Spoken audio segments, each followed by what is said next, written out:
Senators will please be seated. The next big question in President Donald Trump's impeachment trial is whether any Republicans will break rank and side with Democrats who are calling to bring in witnesses and documents. Democrats view it as their best shot at stopping President Trump's acquittal, but national Republicans say they aren't worried. We've seen a Republican Party never unified like this. It really has solidified our support because it's super important, not just about President Trump, but about future presidents.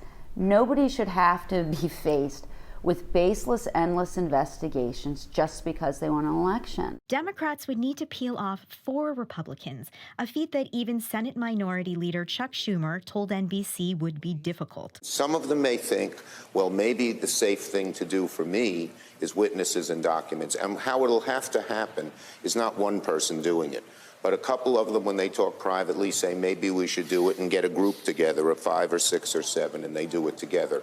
Is that certain to happen? Sure, not at all. Is it more like than not? I'd have to say no, it is not more like than not. The senators to keep an eye on include Senator Mitt Romney of Utah, who has at times clashed with the president, and Senator Susan Collins of Maine, who's in a competitive re-election race this year. She said this week, quote, "It is likely that I would support a motion to subpoena witnesses, just as I did in 1999. But the RNC isn't concerned." I think she's been very consistent, which is what she said before. Well, if the House Democrats are saying this is so urgent, why did you sit on it for 28 days with Nancy Pelosi?